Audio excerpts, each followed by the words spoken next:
আজ তোমাদের সাথে আমার 9 মাসের স্বাদের কিছু মুহূর্ত শেয়ার করতে চলে এলাম।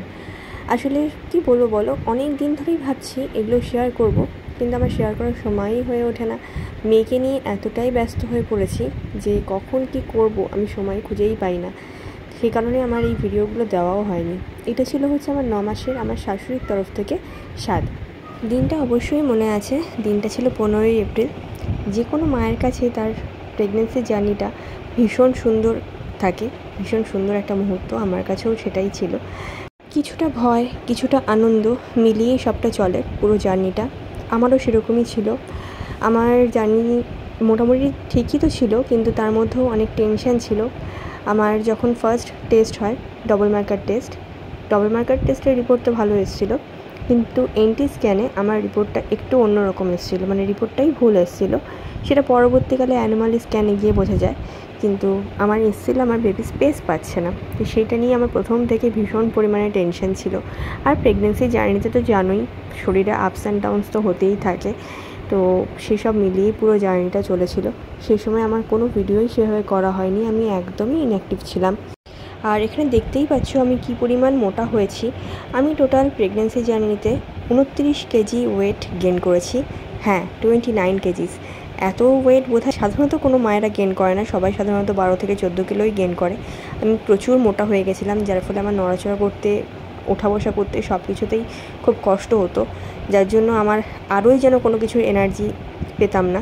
তাই যাই হোক, তার মধ্যেও একটা আনন্দ ছিল, নতুন কেউ আসবে, একজন নতুন ছোট্ট মানুষকে পাওয়ার একটা বিশাল আনন্দ ছিল। আর জানো তো, আমি না প্রথম থেকেই মেয়ে সন্তান চাইতাম।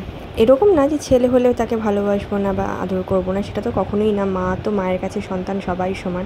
কিন্তু কোথাও না কোথাও মনে প্রাণে আমি একটা ছোট্ট বাচ্চা মেয়েকেই আশা করতাম। আর সেটা মানে প্রেগনেন্সি জার্নি বলে না, সেটা একদম প্রথম থেকেই। বিয়ের পরে বা বিয়ের আগেও যখনই আমি ভাবতাম কখনো যে আমার বাচ্চা হবে, তখন আমার শুধু মাথাতেই আসতো একটা ছোট্ট বাচ্চা মেয়ে। তো ভগবান আমার সেই মনের ইচ্ছা অবশ্যই পূর্ণ করেছে, আমার কোলে আমার মেয়েকেই পাঠিয়েছে। আমার প্রেগনেন্সি জার্নিতে আমার পেট দেখে অনেকে বলতে পারে না যে ছেলে হবে না মেয়ে, তো সেরককম অনেকেই আমাকে দেখে বলেছিল যে ছেলে হবে, আবার অনেকে মেয়েও বলেছিল। তো যাই হোক, শেষের দিকে যেন সবাই বেশিরভাগ বলতো ছেলে ছেলে ছেলে, মানে ছেলেদের যেরকম ধরনের সিমটম থাকে আমার নাকি সেরকম ধরনের সিমটম ছিল। কিন্তু শেষ পর্যন্ত আসলো তো আমার মেয়ে। আর এই দেখো, এই হচ্ছে আমার ননি, মানে আমার ননদের মেয়ে।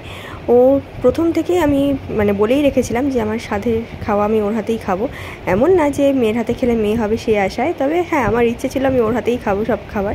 তো আমার 3বার যে স্বাদ হয়েছে, 7 মাসের একবার, আর শাশুড়ির তরফ থেকে 9 মাসের, আর মায়ের তরফ থেকে 9 মাসের, 3টে স্বাদেই কিন্তু আমি ওর হাত থেকেই খেয়েছি। এবার জানি না ওর হাত থেকে খেয়েছি বলে মেয়ে হয়েছে কিনা। আর 7 মাসের সাথেও জানো তো, আমি প্রদীপ ধরেছিলাম। বলে না, প্রদীপ ধরলে মেয়ে হয় আর নোড়া ধরলে পর ছেলে হয়। যদিও এগুলো সব ভুল কথা, যা হওয়ার তা তো আগের থেকেই হয়েই থাকে, সেটাই হয়। কিন্তু যাই হোক, আগেকার দিনের মানুষদের কথা, সেই কথা অনুযায়ী আমার কিন্তু মিলে গেছে। আর এ দেখো আমার ননি সোনা কি সুন্দর হাসছে।